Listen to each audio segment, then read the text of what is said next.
आज Doubtnut app download करें। Doubtnut पर अपने सभी गणित, रसायन विज्ञान, भौतिक विज्ञान और जीव विज्ञान के डाउट्स का करो सफाया। बस प्रश्न की फोटो खींचो, एक ही प्रश्न को क्रॉप करो और तुरंत वीडियो सोल्यूशन पाओ। अभी डाउनलोड करें।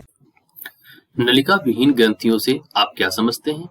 थायराइड ग्रंथि की संरचना एवं इसके कार्यों का वर्णन कीजिए। तो संरचना एवं इसके कार्यों का हमें वर्णन करना है और यहाँ पर हमें नलिका विहीन ग्रंथियों के बारे में बताना है। सबसे पहले जानते हैं कि नलिका विहीन ग्रंथियां क्या होती हैं।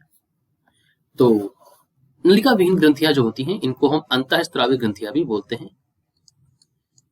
नलिका विहीन ग्रंथियां जो होती हैं, नलिका विहीन मतलब इनके अंदर नलिकाओं की कमी होती है। तो नलिका विहीन ग्रंथियों को अंतःस्रावी ग्रंथियां भी कहते हैं। क्या कहते हैं? अंतःस्रावी ग्रंथियां। ठीक है।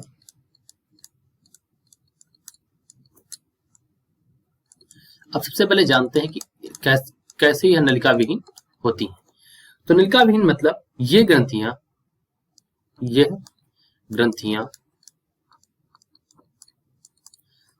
अपने स्त्राव ले जाने के लिए, अपने स्त्राव को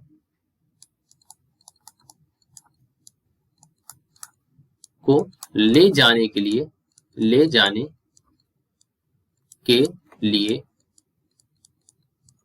नलिकाओं पर नहीं के लिए नलिकाओं पर निर्भर नहीं करती। ठीक है, नलिकाओं पर निर्भर नहीं करती। अब जब नलिकाएं नहीं होती तो कैसे ये करती हैं? तो यहां लिख देते हैं, यह अपना स्त्राव सीधे रुधिर में छोड़ देती हैं, सीधे रुधिर ब्लड में छोड़ देती हैं, सीधे रुधिर में छोड़ देती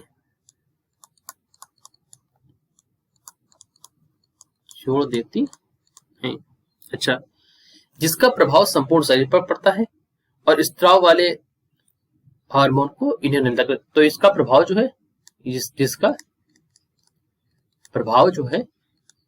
इसका प्रभाव पूरे शरीर पर पड़ता है। ठीक है,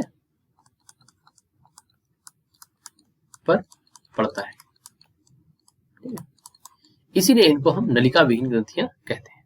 ठीक है, क्योंकि ये नलिकाओं पर निर्भर नहीं करती हैं, ये अपना स्त्राव सीधे रुधिर में छोड़ देती हैं, इसलिए हम इन्हें नलिका विहीन ग्रंथियां कहते हैं। ठीक है, अंतःस्रावी ग्रंथियां या नलिका विहीन ग्रंथियां कहते हैं। ठीक है, चलिए अब आगे बात करते हैं थायराइड ग्रंथि के बारे में, यानी कि थायराइड ग्लैंड के बारे में। ठीक है, चलिए देखते हैं थायराइड ग्रंथि क्या होती है। ठीक है, तो जो थायराइड ग्रंथि होती है या गले में मौजूद होती है। सबसे महत्वपूर्ण बात हमें यह पता होनी चाहिए कि जो थायराइड ग्रंथि होती है, यहाँ पर डाल देते हैं हेडिंग थायराइड ग्रंथि। थायराइड ग्रंथि। ठीक, तो सबसे पहले जानते हैं थायराइड ग्रंथि के बारे में। ठीक है, देखिए यह ग्रंथि कहाँ होती है? तो इसकी जो पोजीशन होती है, जो इसकी अवस्था होती है, वह होती है श्वास नली के पास। तो श्वास नली के पास यह मौजूद होती है और यह शरीर की सबसे बड़ी अंतःस्रावी ग्रंथि है। तो शरीर की सबसे बड़ी अंतःस्रावी ग्रंथि है। ठीक है, अंतःस्रावी ग्रंथि है। ठीक है, फिर से ले देता हूं, थोड़ा गलत हो गया लिखने में। शरीर की सबसे बड़ी अंतःस्रावी ग्रंथि है। ठीक है,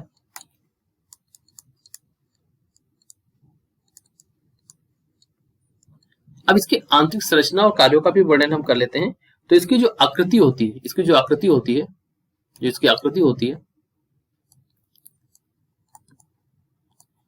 आकृति जो होती है वह कैसी होती है? एच शेप में होती है। ठीक है, एच शेप में होती है।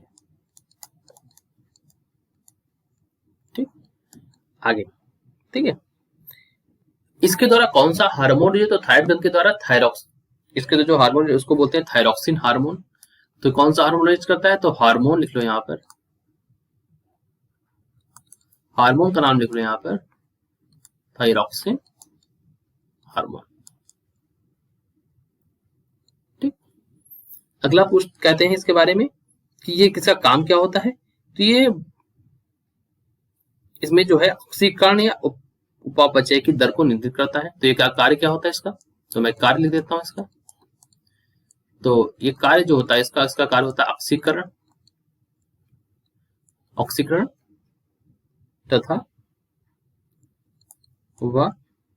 उपापचय। ठीक है, उपापचय की दर को नियंत्रित करता है। ठीक है,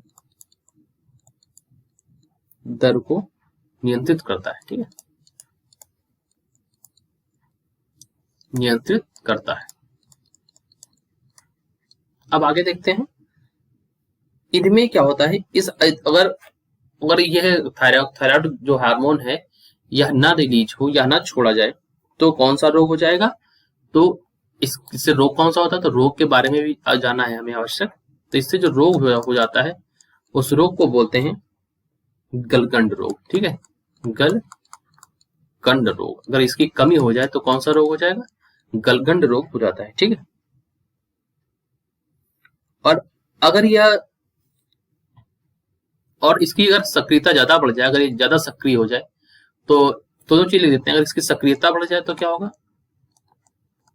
तो अगर सक्रियता बढ़ने पर क्या हो जाएगा, और अभी मैं आगे बता दूंगा आपको सक्रियता घटने। अगर सक्रियता इसकी बढ़ जाए तो शरीर जो है वह भीमकाय हो जाएगा, भीमकाय हो जाएगा। और अगर इसकी सक्रियता घट जाए, अगर इसकी सक्रियता जो है वह घट जाए तो सक्रियता घटने पर क्या होगा, तो सक्रियता घटने पर, ठीक है, अगर सक्रियता इसकी घट जाए तो सक्रियता घटने पर क्या होगा, बुद्धि कम विकसित होती है। ठीक है, बुद्धि कम विकसित होती है। ठीक है, होती है।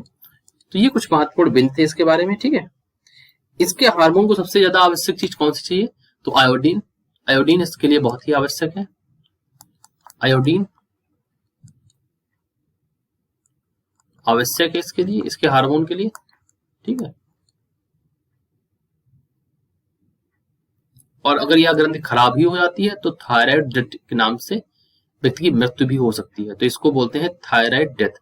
क्या बोलते हैं, थायराइड डेथ। ठीक है, अगर यह ग्रंथि खराब हो जाए तो इससे जो मृत्यु होती है इसको बोलते हैं थायराइड डेथ, ग्रंथि खराब हो जाने पर, ग्रंथि खराब होने पर। ठीक है, तो ये थायराइड ग्रंथि के बारे में कुछ बातें थी, कुछ उसकी आंतरिक संरचना के बारे में हमने आपको बताया, हमने आपको उसके रिलेटेड हार्मोन के बारे में भी हमने आपको समझाया यहाँ पर। ठीक है, तो एक बार ये देख लीजिए, ये थायराइड ग्रंथि के बारे में हमने आपको यहाँ पर आंतरिक संरचना और उसके हार्मोन से रिलेटेड जो भी चीजें थी हमने आपको यहाँ पर समझाया है। और उससे पहले हमने आपको बताया है कि नलिका विहीन ग्रंथियां क्या होती हैं और उन्हें अंतःस्रावी ग्रंथि भी कहते हैं। आशा करते हैं आपको वीडियो समझ में आया होगा। वीडियो देखने के लिए धन्यवाद। कक्षा 6 से 12वीं से लेकर नीट, IIT, JEE वो एडवांस के लेवल तक 1 करोड़ से ज्यादा छात्रों का भरोसा। आज ही डाउनलोड करें डाउटनेट ऐप या व्हाट्सएप करें अपने सारे डाउट्स 8400 400 400 पर।